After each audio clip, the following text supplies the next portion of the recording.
Will McKenna tightened his scarf against the biting wind as he trudged through the frosted underbrush of Glacier Ridge. The Adirondack foothills had been home to him since boyhood, a place where the whispers of the wilderness taught lessons no classroom ever could. But tonight the woods didn't feel like home, they felt hostile. Snow crunched beneath his boots, the sound muffled by the thick pine forest. A layer of frost clung to his beard, and the rifle slung across his back felt heavier than usual. He paused, glancing back toward the trailhead now miles behind him. There was no turning back. His brother Ryan had radioed in 2 hours ago, frantic and disoriented.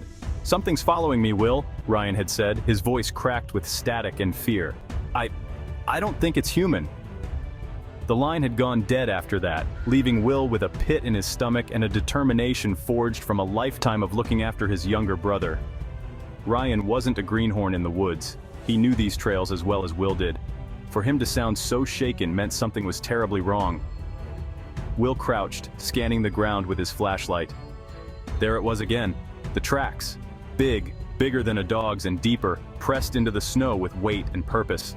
The rounded pads, claw marks, and long strides left no doubt in Will's mind. "A wolf," he muttered under his breath. Wolves had been reintroduced to the region years ago, and while sightings were rare, they weren't unheard of. Still, a lone wolf this far south was unusual, unless it wasn't alone. The thought of a pack prowling this close to Ryan's last known location sent a jolt of adrenaline coursing through Will's veins. He adjusted his pack and pushed on, the weight of his survival gear comforting against his shoulders. As he descended into a narrow valley, the wind died, replaced by an eerie stillness. No birds, no rustling of small animals, only the sound of his own breathing and the occasional drip of melting snow from the treetops. His flashlight beam flickered over a patch of disturbed snow near a rocky outcrop. Kneeling, he saw more tracks, fresh ones. They led toward a stand of spruce trees, where the shadows seemed to grow darker. "Ryan?" Will called, his voice steady but loud enough to carry. No answer.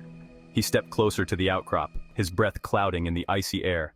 A faint glimmer caught his eye, a shredded piece of fabric snagged on a low branch. Ryan's jacket. Blood speckled the snow beneath it. The pit in Will's stomach deepened. He unshouldered his rifle, the familiar weight a reassurance against the unknown. Every instinct screamed at him to turn back, to call for help, but Ryan didn't have time for that. The tracks led deeper into the spruce stand, and as Will followed, the woods seemed to close in around him. The towering trees blocked out the moonlight, casting the world into a void of shadows and whispers. His flashlight cut through the darkness, but every flicker of movement at the edge of his vision set his nerves on edge. Suddenly, a sound broke the silence, a low, guttural growl. Will froze, his heart hammering in his chest. He scanned the trees, his finger resting lightly on the rifle's trigger. The growl came again, closer this time, resonating deep in his chest like a drumbeat. He swept the flashlight beam across the underbrush, and then he saw them. Two glowing eyes, bright yellow and fixed on him with an intensity that made his blood run cold. The wolf stepped into the light, its massive frame unnerving in the stillness. It was larger than any wolf Will had ever seen, its fur thick and gray, blending seamlessly with the shadows. Its gaze locked onto him with predatory intent, lips curling back to reveal sharp, gleaming teeth. For a moment, neither moved. Will felt like prey, caught in the sights of a hunter far more experienced than himself. Then, it lunged. Here's the continuation of Eyes in the Frost, a wolf's hunt. The tension escalates as Will faces not just the wolf, but the harsh reality of survival in the wilderness. Chapter 2. The First Strike. The wolf leapt, a blur of gray muscle and fury. Will barely had time to raise his rifle before the beast collided with him, knocking him backward into the snow. His flashlight spun away, casting wild arcs of light through the trees as he hit the ground hard, the air punched from his lungs. Instinct took over. Will rolled to the side as the wolf snapped its jaws inches from his face, its hot breath mingling with the bitter cold. He brought the rifle up, using it as a barrier between them, and shoved hard. The wolf snarled, its massive paws digging into the snow as it fought against him. Will kicked out with his boot, catching the animal in the ribs. The blow startled it just enough for him to scramble to his feet, rifle gripped tightly in his hands. He aimed, but the wolf darted back into the shadows, vanishing as quickly as it had appeared. Chest heaving, Will scanned the darkness. The growls returned, low and guttural, echoing from different directions. His heart sank. This wasn't a lone wolf, he was surrounded.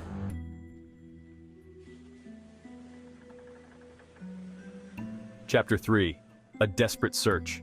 Will retrieved his flashlight, its beam now dim and flickering. He had no choice but to press on. If Ryan was still alive, he needed to find him before the wolves did, or worse, before they finished what they started.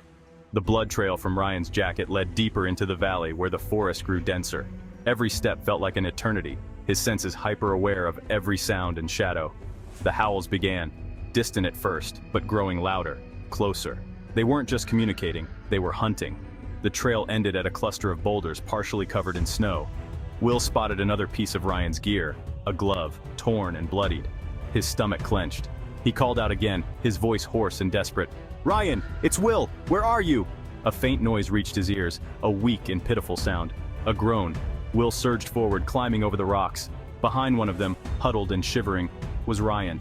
His jacket was gone, replaced by makeshift bandages made from his shirt sleeves. His face was pale, lips blue from the cold. "Will," Ryan whispered, his voice barely audible. "They're still here." Will knelt beside him, his relief tempered by urgency.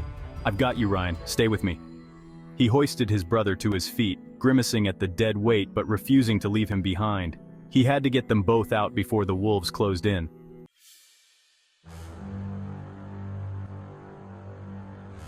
Chapter 4.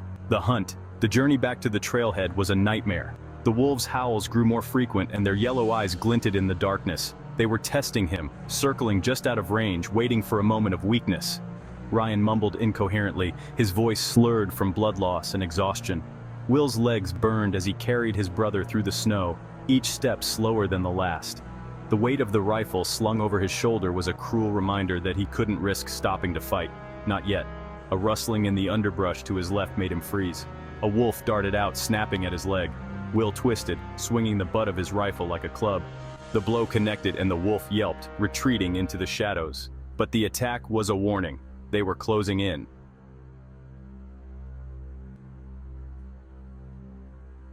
Chapter 5. The Final Stand. By the time Will reached the edge of a frozen stream, he knew he couldn't keep running. His legs threatened to buckle and Ryan's shallow breaths were growing weaker. The wolves emerged from the trees, 5 of them, their silhouettes stark against the snow. They fanned out, forming a semicircle around him. Will lowered Ryan gently onto the ground and unslung his rifle. His hands shook, not from fear but from exhaustion and cold. He had 5 rounds in the magazine, 1 for each wolf. The largest wolf stepped forward, its fur bristling and teeth bared. Its growl was a deep, guttural challenge. Will aimed and fired. The crack of the rifle echoed through the valley, and the wolf dropped lifeless in the snow. The others hesitated, growling and pacing, but hunger outweighed caution. The second wolf lunged. Will fired again, the shot finding its mark. The animal crumpled mid-leap, sliding to a halt at his feet. The remaining 3 circled him, their growls rising in intensity. Will fired again, but the shot went wide. He cursed, fumbling to chamber another round as the wolves charged in unison. The first wolf hit him low, knocking him to the ground. His rifle skittered away, out of reach. Will fought with everything he had, punching and kicking as the wolf's jaws snapped inches from his face. A second wolf latched onto his arm, its teeth sinking into his coat and tearing through the fabric. Just as the third wolf leapt, a deafening crack split the air. The animal collapsed mid-air, blood staining its gray fur. Another shot followed, and the wolf on his arm released him, yelping as it fell. Will turned his head, stunned. A man stood at the edge of the clearing, a shotgun in hand. He fired again, taking down the last wolf. The silence that followed was deafening, broken only by the sound of Will's ragged breathing.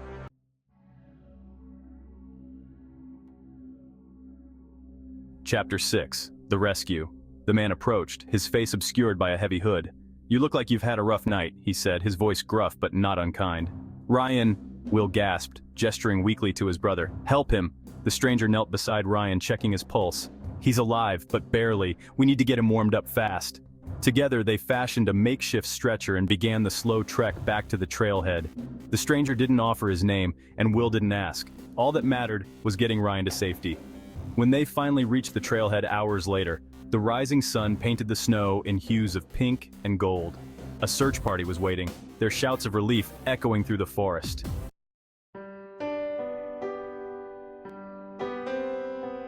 Chapter 7. Reflection. Weeks later, as Ryan recovered in the hospital, Will couldn't shake the memories of that night. The wolves, the desperation, the stranger who had appeared at the perfect moment. It all felt surreal, like a nightmare he couldn't quite wake from. But one thing was clear, the wilderness was as unforgiving as it was beautiful. And while Will had always respected it, now he understood its harshest truth. Survival came at a cost. Ryan survived, and so did Will. But the Adirondacks had left their mark on both of them. And in the quiet moments when the wind howled through the trees, Will sometimes thought he could still hear the wolves, waiting, watching. We hope you enjoyed this camp-bound story. Give us a thumbs up and hot subscribe.